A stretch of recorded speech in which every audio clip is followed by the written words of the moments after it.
Tonight, we begin with a story that proves love doesn't need grand gestures or sweeping declarations.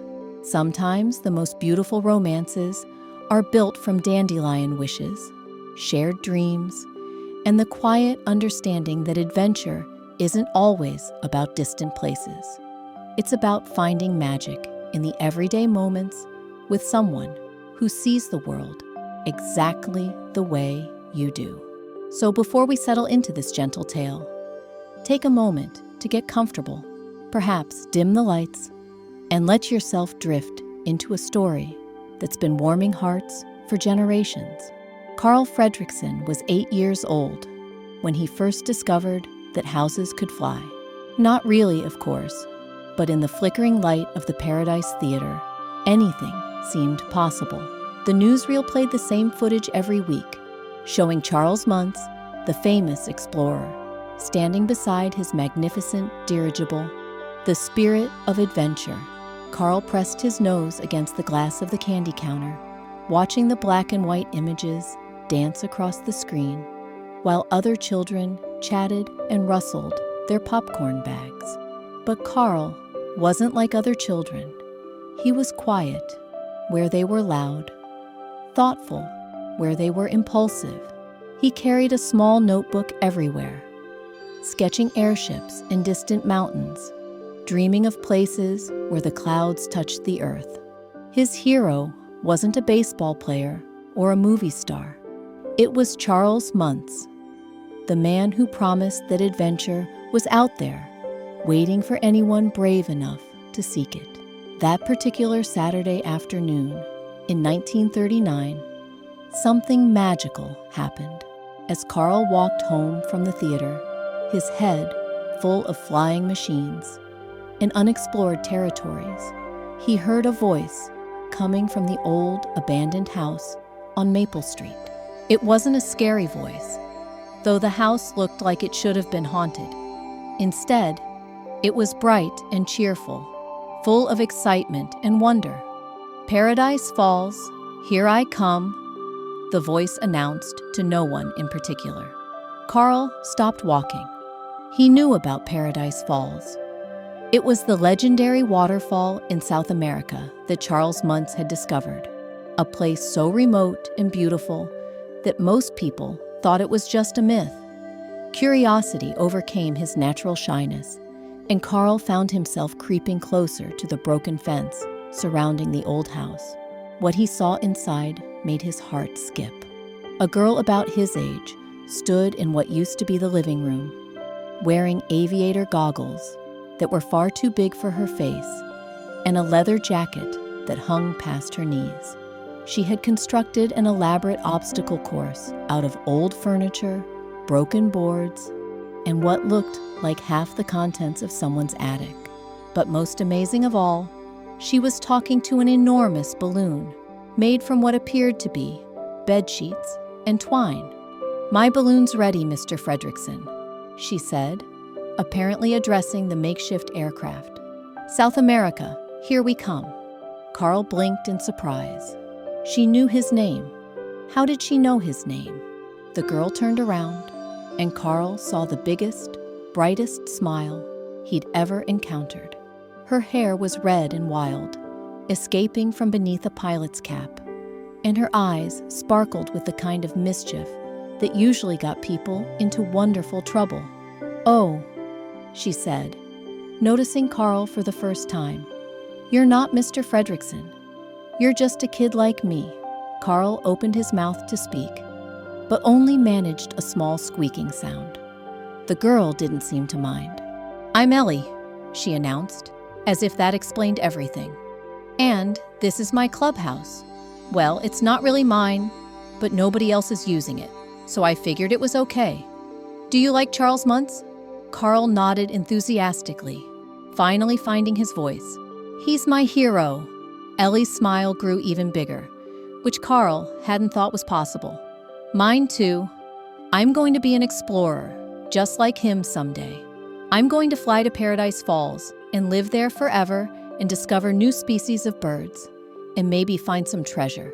She spoke so fast that Carl could barely keep up, but he hung on every word. This girl, this amazing, fearless girl, shared his dreams. She understood why adventure mattered, why the world beyond their small town called to them like a siren song. "Want to see something cool?" Ellie asked, not waiting for an answer. She grabbed Carl's hand and pulled him toward the back of the house, where a rickety staircase led to what had once been a bedroom on the second floor. The room took Carl's breath away. The walls were covered with pictures, cut from National Geographic magazines, showing exotic animals, towering mountains, and vast oceans. A world map hung above the bed, marked with red pins indicating all the places Ellie planned to visit. And there, in the place of honor above the headboard, was a hand-drawn picture of Paradise Falls, complete with a small house perched on the edge of the cliff. "This is my adventure room," Ellie explained proudly. "I come here every day after school to plan my expeditions. See that picture? That's where I'm going to live when I grow up. Paradise Falls. It's the most beautiful place in the whole world." Carl stared at the drawing, noting every careful detail. The waterfall cascaded down from impossible heights, surrounded by strange, twisted rock formations that looked like something from another planet. Birds with brilliant plumage soared through the mist, and exotic plants dotted the landscape. It was everything an explorer could dream of. "How do you know what it looks like?" Carl asked quietly. Ellie pulled a worn book from beneath her pillow. The cover was faded, and the binding held together with tape. But Carl could still make out the title, My Adventure Book, written in childish handwriting. "My dad gave this to me before he went to heaven," Ellie said, her voice softer now. "He said every explorer needs a place to keep their most important discoveries. Look." She opened the book carefully, revealing page after page of newspaper clippings about Charles Muntz, sketches of exotic animals, pressed flowers, and ticket stubs from adventure movies. But it was the photograph near the front that made Carl gasp. It showed Paradise Falls exactly as Ellie had drawn it, with the same twisted rocks and magnificent waterfall. "That's the real Paradise Falls," Ellie whispered. "My dad cut it out of a magazine for me. Someday, I'm going to go there and fill this whole book with pictures and stories about my adventures." Carl looked at this extraordinary girl with her wild hair and impossible dreams, and something shifted inside his quiet heart. He had spent so many afternoons alone, sketching airships and imagining distant places, never thinking he might find someone who understood. But here was Ellie, fearless and bright, and absolutely convinced that adventure was not just possible, but inevitable. "Can I help you get there?" he asked, the words tumbling out before his shyness could stop them. Ellie's eyes went wide. "Really? You'd want to come with me?" Carl nodded, feeling braver than he ever had in his 8 years of life. "Then we need to make a promise," Ellie said solemnly. She held out her pinky finger. "Cross your heart and hope to fly. We're going to Paradise Falls together someday." Carl wrapped his small finger around hers, sealing a pact that would shape the rest of their lives. In that moment, in that dusty room filled with dreams and magazine clippings, two children bound themselves together with the strongest rope of all, shared wonder. "Now we need to make plans," Ellie announced, her practical nature already taking over. "We'll need supplies and maps, and probably a lot of balloons. Big ones. Do you think 1,000 balloons could lift a house?" Carl considered this seriously. "Maybe, but we'd need the right kind of house, something not too heavy. Like this one," Ellie said, gesturing around the abandoned room. "We could fix it up and make it perfect for exploring. It already has everything we need." From that afternoon forward, the old house on Maple Street became their headquarters. Every day after school, Carl would walk the 3 blocks from his neat, quiet home to meet Ellie at their secret clubhouse. They would spend hours planning their future expedition, calculating how many balloons they would need, what supplies to pack, and which routes would take them most efficiently to South America. Ellie was the dreamer, full of wild ideas and boundless enthusiasm. Carl was the planner, carefully working out the practical details that would make their dreams possible. Together, they were unstoppable. She would spin tales of the exotic birds they would discover, while he sketched detailed blueprints for the flying house that would carry them there. The seasons changed around them, but their friendship remained constant. Summer afternoons were spent in the backyard, attempting to launch increasingly elaborate balloon experiments. Autumn brought leaf-jumping contests and cozy evenings reading adventure stories by flashlight. Winter meant building snow forts that looked suspiciously like houses, ready for takeoff, complete with flag markers indicating their intended destination. And through it all, Paradise Falls remained their ultimate goal, the distant dream that gave meaning to every small adventure along the way. Spring arrived with a burst of dandelions in the vacant lot next to their clubhouse, and Ellie declared it the perfect season for their most ambitious experiment yet. She had been collecting glass jars all winter, begging them from neighbors, and raiding her grandmother's canning supplies, all for a project she refused to explain until the moment was right. "Today's the day," she announced to Carl on a particularly bright April morning, her arms full of empty mason jars and a butterfly net she'd borrowed from the science classroom. "We're going to catch some adventure and save it for later." Carl looked puzzled, but intrigued. After 3 years of friendship with Ellie, he'd learned that her most mysterious projects usually turned out to be her most wonderful ones. "How do you catch adventure in a jar?" Ellie grinned and pointed to the dandelion field, where hundreds of white seed heads swayed in the gentle breeze. "Those aren't just weeds, Carl. They're wishes waiting to happen. And wishes are just adventures that haven't started yet." She handed him a jar and demonstrated her technique, carefully approaching a dandelion as if it were a rare butterfly. With one gentle breath, she sent the seeds spiraling into the air, then quickly captured as many as she could in her jar before screwing on the lid. "Now we have a wish," she said proudly, holding up the jar filled with floating seeds. "When we get to Paradise Falls, we'll open this and let it fly free, and our wish will come true in the most beautiful place on earth." Carl understood immediately. This wasn't just about dandelions or even wishes. This was about hope, about carrying pieces of their childhood dreams to the place where they planned to build their future. He selected his own dandelion and blew carefully, watching the seeds dance in the sunlight before capturing them in his jar. By the end of the afternoon, they had filled 17 jars with dandelion seeds, each one labeled with a different wish, written in Ellie's enthusiastic handwriting. "For our first day at Paradise Falls. For finding a new species of bird. For building the perfect tree house. For being brave explorers forever."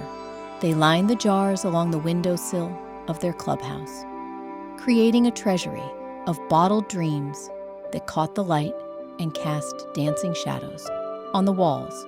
Carl thought they looked like captured sunbeams, warm and golden and full of promise. As they grew older, the wish jars became a tradition. Every spring brought a new collection, each one representing their evolving dreams and deepening friendship. When Carl turned 12 and grew 3 inches in 6 months, leaving him awkward and gangly. Ellie made a wish jar for Carl to feel comfortable in his own skin.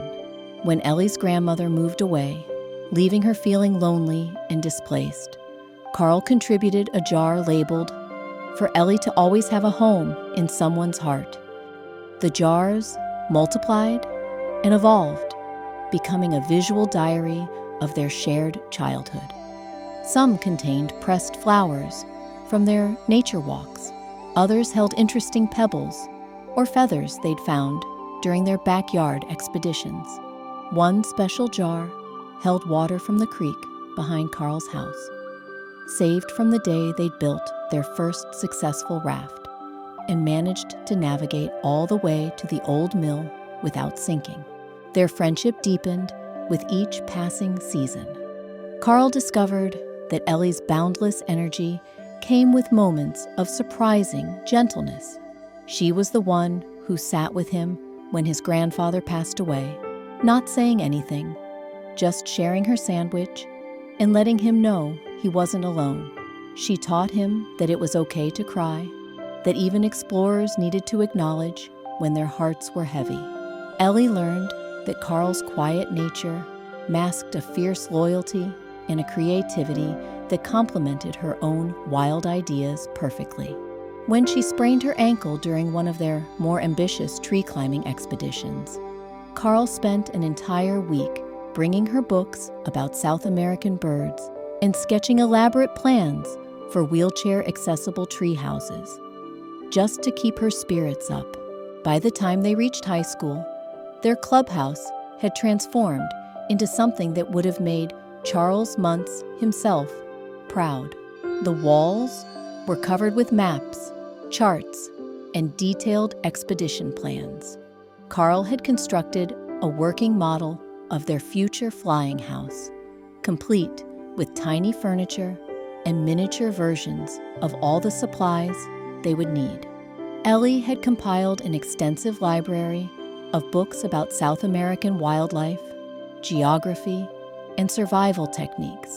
But the centerpiece of their collection remained the wish jars, now numbering in the hundreds and arranged on specially built shelves that Carl had constructed with wood salvaged from old shipping crates. They had become more than childhood whimsy. They were a tangible representation of everything they hoped to accomplish together. Their classmates thought they were eccentric at best, completely delusional at worst, while other teenagers obsessed over movie stars and school dances. Carl and Ellie spent their Friday nights planning supply lists and studying weather patterns in South America. They didn't mind being different. They had found something more valuable than popularity. They had found their perfect adventure partner. The town's adults watched their friendship with a mixture of amusement and admiration. Carl's parents worried that he was too focused on impossible dreams, while Ellie's aunt feared that her niece's head was permanently stuck in the clouds. But the older residents remembered being young themselves, remembered having dreams that seemed too big for their small town to contain. Mrs. Patterson, who ran the general store, always saved interesting magazines for them, especially National Geographic issues featuring South America. Mr. Henderson, the retired mailman, brought them discarded atlases and travel brochures that people had thrown away. Even grumpy old Mr. Wickham, who usually chased children away from his property, began leaving interesting rocks and unusual feathers on their clubhouse doorstep, though he never admitted to it. The town had embraced their love story without realizing it was a love story at all. To most people, Carl and Ellie were just best friends with shared interests. But love was growing between them as naturally as dandelions in spring, taking root so gradually that neither of them noticed the exact moment friendship bloomed into something deeper. It happened somewhere between Carl's 16th birthday, when Ellie surprised him with a hand-drawn map of their future house at Paradise Falls, and Ellie's 17th, when Carl presented her with a compass that had belonged to his grandfather, engraved with the words, "Adventure is out there." It happened during long summer evenings spent lying on the clubhouse roof, counting stars and sharing dreams. It happened in quiet moments when words weren't necessary, when a glance or a smile said everything that needed saying. Their love wasn't dramatic or complicated. It was as natural as breathing, as inevitable as seasons changing, as constant as their shared dream of Paradise Falls. They never had a moment of sudden realization, no dramatic declaration or awkward first kiss. Instead, their romance unfolded like a flower opening to sunlight, so gradually and naturally that it seemed as if they had always been meant to be together. By their senior year of high school, everyone in town simply accepted that Carl and Ellie were a matched set, as inseparable as the pages of a book. They worked part-time jobs at the zoo, saving every penny for their future expedition. Carl maintained the grounds and helped with the animals, while Ellie led educational tours for visiting school groups, her enthusiasm for wildlife making even the most reluctant students pay attention. The zoo became their new laboratory for studying animal behavior and learning practical skills they would need in the South American wilderness. They observed how different species communicated, adapted to their environments, and survived in captivity while dreaming of freedom. It felt like preparation for their own eventual escape to the wild. The years at the zoo taught them patience in ways their childhood adventures never could. Carl learned to read the subtle signs that indicated when an animal was comfortable or stressed, skills that would serve them well in observing wildlife in their natural habitat. Ellie discovered she had an intuitive understanding of animal behavior, able to predict when the elderly elephant would become playful or when the usually social parrots would prefer solitude. Their co-workers often found them, after closing time, sitting quietly near the bird enclosures with notebooks and pencils, sketching and taking detailed observations. The senior zookeeper, a weathered man named Frank, who had worked with animals for 40 years, began teaching them advanced techniques for wildlife photography and field research. He had traveled extensively in his youth and recognized the serious intention behind their seemingly impossible dream. "Most people talk about adventure," Frank told them one evening, as they helped him prepare the evening feeding. "You two actually study for it. That's the difference between dreamers and explorers." Frank became their unofficial mentor, sharing stories of his own travels and teaching them practical skills they would never learn from books. He showed them how to move silently through wilderness areas, how to recognize animal tracks and interpret behavioral patterns, how to find fresh water and identify edible plants. Most importantly, he taught them that successful exploration required equal parts preparation and flexibility. "The jungle doesn't care about your plans," he would say, while demonstrating how to construct a shelter from available materials. "But it respects those who come prepared to adapt." Under Frank's guidance, Carl and Ellie transformed their weekend adventures into serious training expeditions. They learned to navigate using compass and stars, to start fires in wet conditions, to purify water from questionable sources. Their childhood games evolved into genuine survival skills, practiced with the dedication of Olympic athletes preparing for competition. The wish jars continued to accumulate, but their contents grew more sophisticated.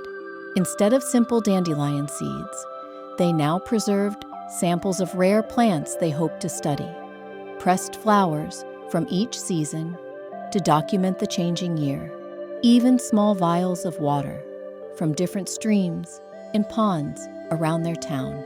Each jar became a promise to their future selves, a reminder of the world they were temporarily leaving behind. Their clubhouse underwent another transformation during these years. Carl built sturdy storage cabinets to house their growing collection of expedition gear. Ellie organized their research materials into a comprehensive reference library that would have impressed a university professor. Maps covered every available wall space, marked with potential routes, supply caches, and detailed notes about seasonal weather patterns. The old abandoned house had become something extraordinary under their care. They had repaired the leaking roof, reinforced the sagging floors, and installed better windows to protect their precious collections. What had once been a forgotten relic was now a testament to the power of dedication and shared vision. Neighbors who had originally dismissed the building as an eyesore began referring to it as that amazing place where Carl and Ellie work on their projects. Their relationship during these years was marked by a comfortable intimacy that needed no definition or announcement. They communicated in a private language of shared glances and unfinished sentences. Carl could tell when Ellie was worried about something by the way she absently braided small sections of her hair.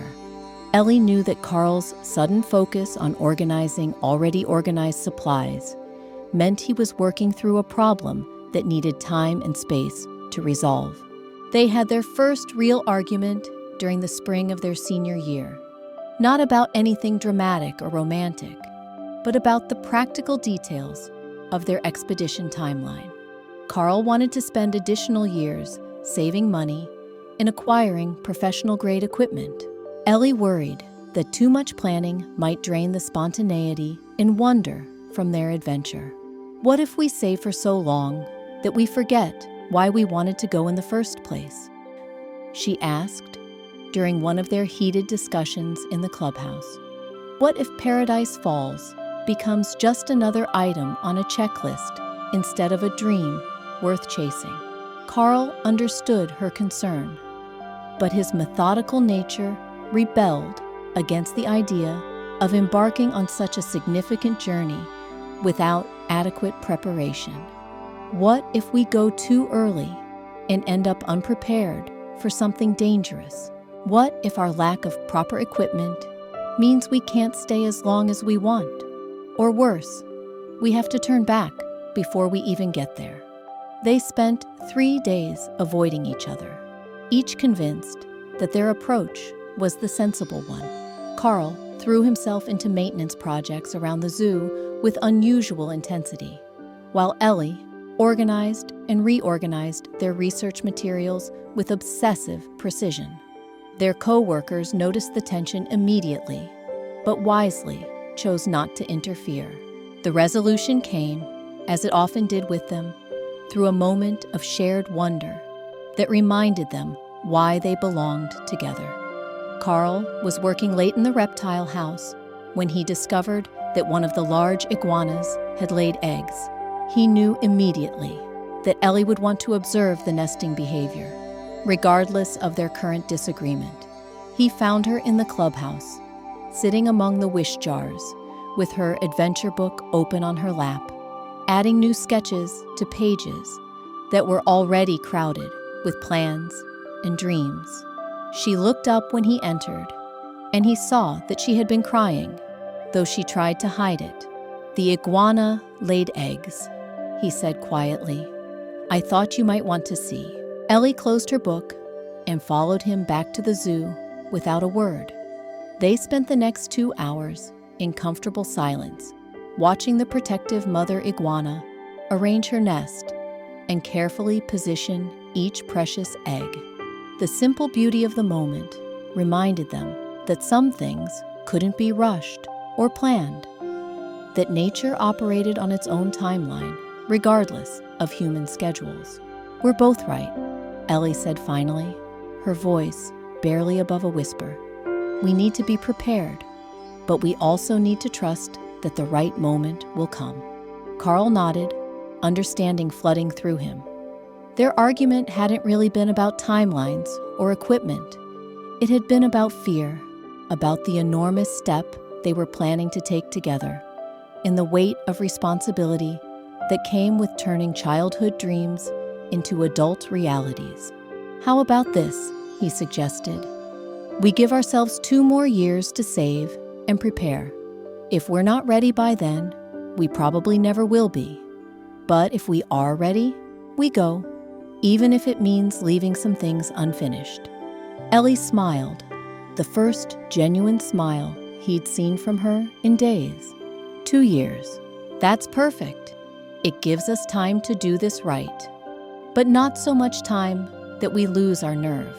They shook hands on the agreement, then immediately began planning how to make the most of their remaining preparation time. The argument had actually strengthened their partnership by forcing them to address their individual fears and find a compromise that honored both their personalities. Graduation arrived with the strange mixture of excitement and melancholy that marks all major transitions. Their classmates scattered to colleges and jobs, military service and marriages, carrying conventional dreams to predictable destinations. Carl and Ellie attended the ceremony wearing matching compass pins that Frank had given them, small symbols of the unconventional path they had chosen. The summer after graduation brought their most intensive period of preparation yet. They worked full-time at the zoo, Frank having arranged for them to receive advanced training in wildlife research and field biology. They learned to use professional photography equipment to catalog and preserve scientific specimens, to maintain detailed field journals that would meet academic standards. Their evenings were spent in final preparations for the life they would build together. They practiced setting up and breaking down camp until they could accomplish it in complete darkness. They tested every piece of equipment under adverse conditions, discarding anything that didn't meet their exacting standards. They studied Spanish with religious dedication, knowing that communication would be essential for navigation and supply acquisition in South America. The wish jars multiplied during this period, but their meaning evolved. Instead of containing childhood fantasies, they now held soil samples from their hometown, pressed flowers from meaningful locations, even small stones from the creek where they had played as children. These weren't wishes for the future anymore. They were memories to carry forward, pieces of home to sustain them in distant places. Carl built their final piece of preparation equipment during the last month before departure, a sturdy wooden box designed to hold their most precious possessions during the journey. Into this repository went Ellie's original adventure book, now supplemented by dozens of additional volumes filled with research and planning.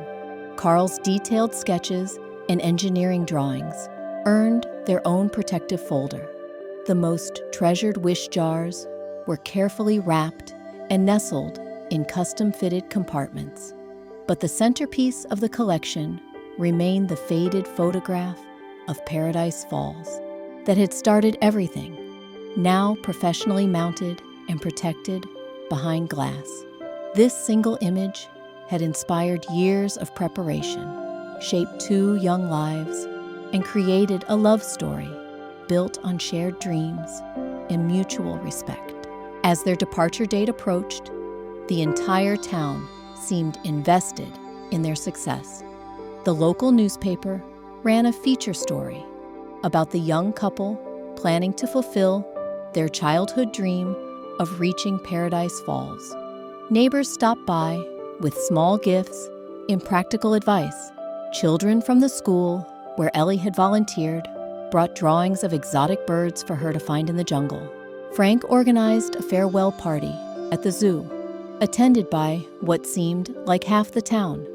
The evening was filled with good wishes, practical advice, and more than a few tears from people who had watched Carl and Ellie grow from eccentric children into determined young adults. The mayor presented them with an official proclamation declaring them ambassadors of their hometown, while the librarian gave them a collection of books about South American history and culture. But the most meaningful farewell came from an unexpected source. Mr. Wickham, the elderly man who had secretly left interesting specimens on their clubhouse doorstep for years, approached them near the end of the evening. In his weathered hands, he carried a small wooden box, clearly handmade with careful attention to detail.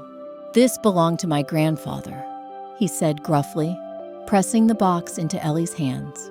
He was an explorer too, back in his day. Never made it to South America, but he always wanted to. Figure it ought to go with someone who's actually going to use it. Inside the box was a vintage compass, its brass surface polished smooth by decades of handling. The inscription on the back read, "True North Points to Adventure," and beneath it were initials and a date from 1887.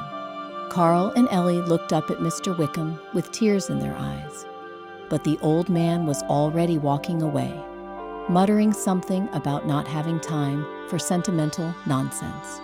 The compass joined their collection of treasures, another link in the chain, connecting their dreams to the dreams of previous generations. They were not the first young people to feel called by distant places, nor would they be the last, but they were perhaps unusual in their determination to answer that call together, to transform shared childhood fantasies into an adult partnership built on mutual support and complementary strengths. Their final night in the clubhouse was spent not in last-minute preparations, but in quiet reflection on the journey that had brought them to this moment.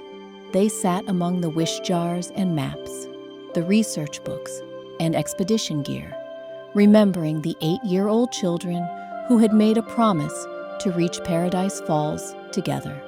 "Are you scared?" Ellie asked as they watched the sunrise through the windows they had repaired with their own hands. Carl considered the question seriously. "Terrified," he admitted, "but the good kind of terrified. The kind that means we're about to do something important." Ellie nodded, understanding perfectly. They had spent so many years preparing for this adventure that it had become the organizing principle of their lives.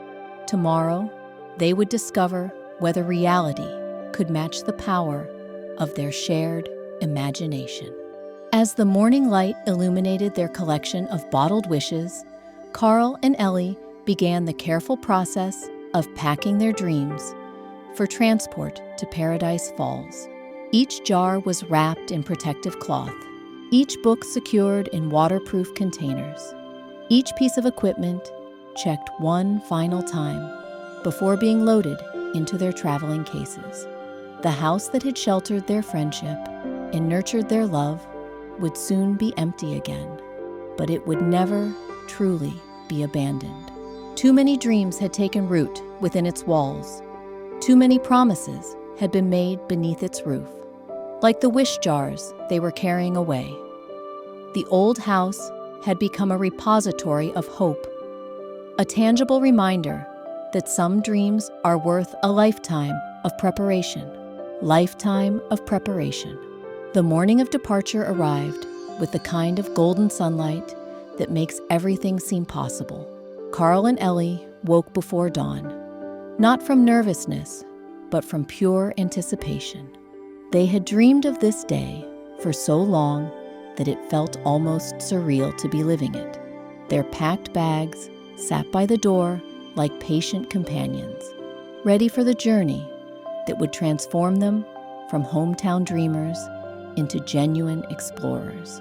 The train station buzzed with early morning activity as commuters hurried to catch rides to ordinary destinations. But Carl and Ellie moved through the crowd with the measured confidence of travelers embarking on something extraordinary. Their tickets were tucked safely in Carl's jacket pocket, along with the vintage compass Mr. Wickham had given them, and a small jar containing soil from their clubhouse garden. Frank had driven them to the station, his old truck loaded with their carefully packed expedition gear. He helped them transfer everything to the platform, then stood awkwardly for a moment, clearly struggling with emotions he wasn't accustomed to expressing. These two young people had become like family to him over the years, and watching them leave felt like sending his own children into the unknown.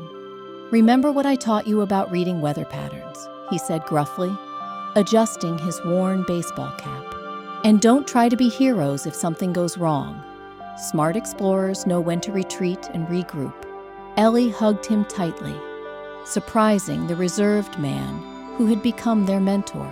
"We'll send you pictures from Paradise Falls," she promised. "Lots of pictures."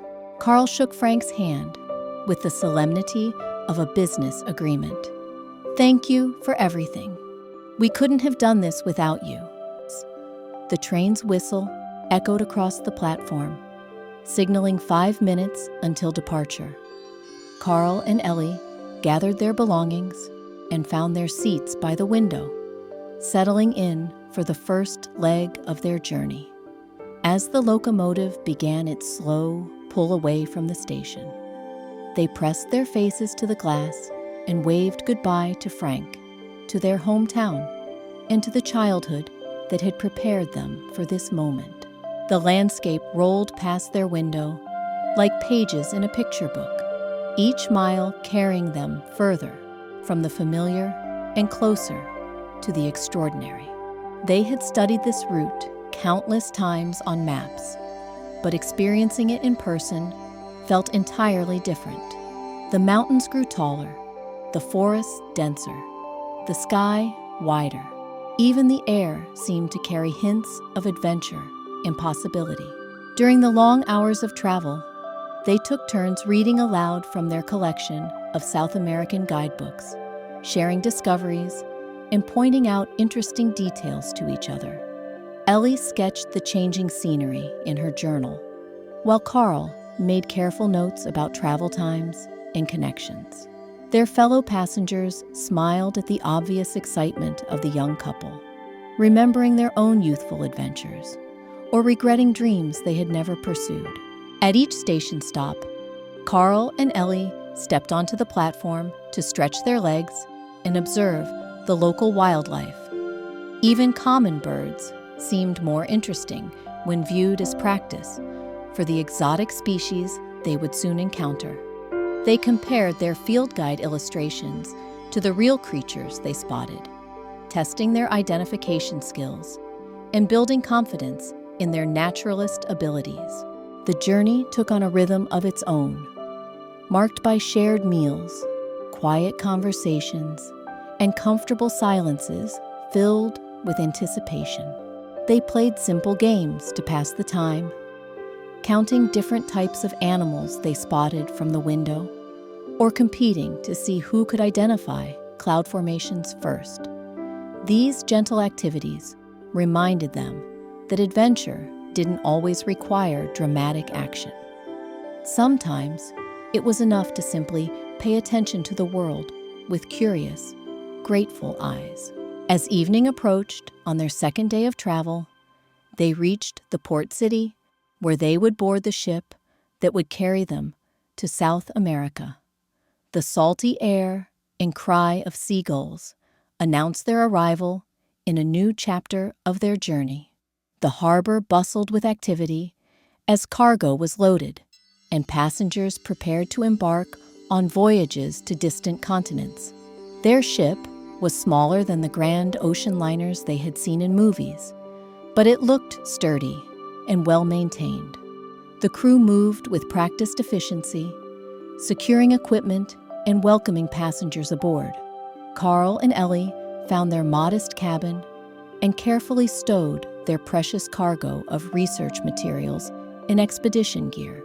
That first night aboard ship, they stood together on deck, watching their homeland disappear into the darkness behind them. The ocean stretched endlessly ahead, dark and mysterious, under a canopy of stars that seemed brighter than any they had seen from their clubhouse roof. The rhythmic sound of waves against the hull created a lullaby that spoke of journeys and discoveries yet to come. "We're really doing this," Ellie whispered, her voice filled with wonder. Carl took her hand, feeling the calluses she had earned from years of preparation and hard work. "Together," he replied simply. The ocean voyage lasted 2 weeks, and every day brought new experiences that expanded their understanding of the world beyond their small town. They learned to navigate the ship's rolling motion, to read weather signs in cloud formations, to identify different species of seabirds and marine life. The ship's naturalist, an elderly woman named Dr. Martinez, who had spent decades studying South American ecosystems, took them under her wing and shared invaluable knowledge about the terrain they would soon encounter. Dr. Martinez had actually visited Paradise Falls during her early career, though she had approached it from a different route than the one Carl and Ellie had planned. Her first-hand descriptions of the waterfall and surrounding landscape filled in details that no photograph could capture. She spoke of the sound the falling water made as it struck the rocks below, a constant thunder that could be heard for miles. She described the way morning mist rose from the base of the falls, creating temporary rainbows that danced in the early sunlight. "The birds there are unlike anything you've seen," Dr. Martinez told them during one of their evening conversations on deck. "Colors so brilliant they seem artificial, songs so complex they sound like entire orchestras. Paradise Falls isn't just a destination, it's an ecosystem unto itself, shaped by the unique conditions created by that massive waterfall." Her stories only intensified Carl and Ellie's excitement.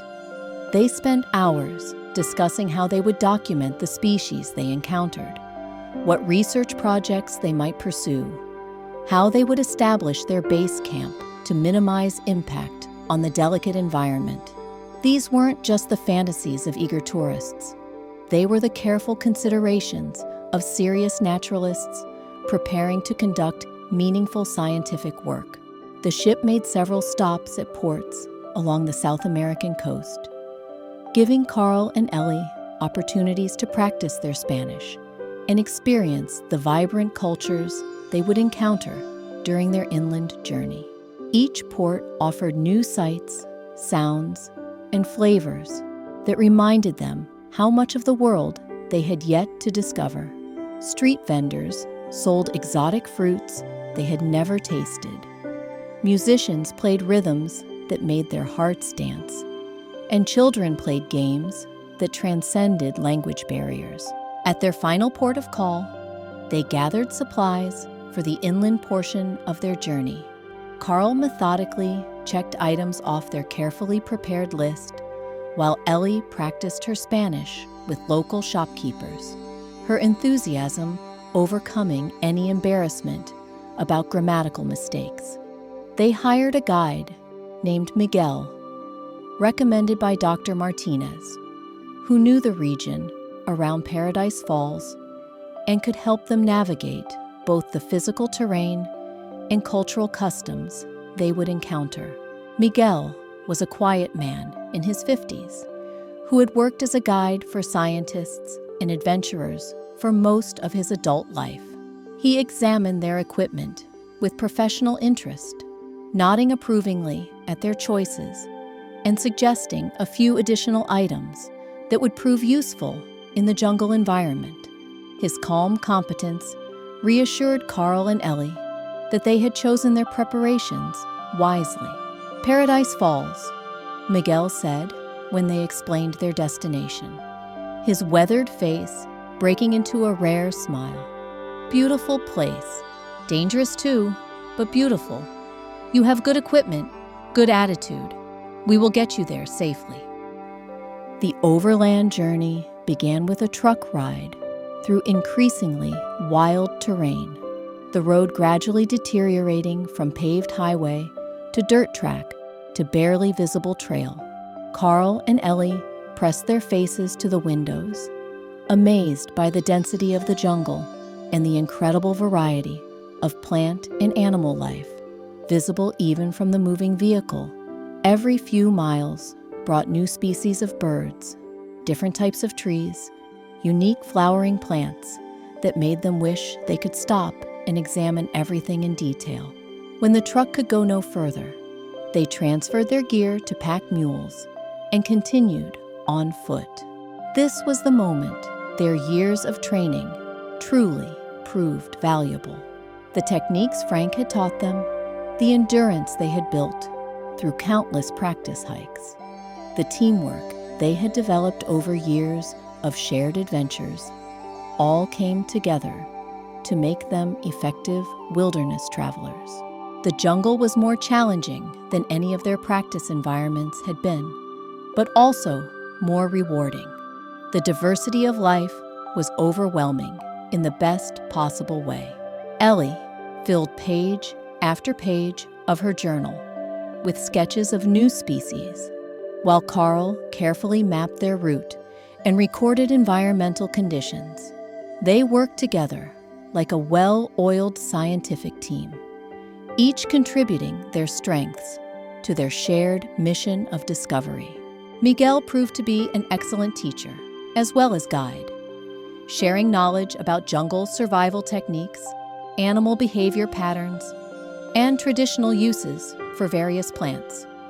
He taught them to recognize signs of approaching weather changes, to identify which fruits were safe to eat, to move quietly through dense vegetation without disturbing the wildlife they hoped to observe.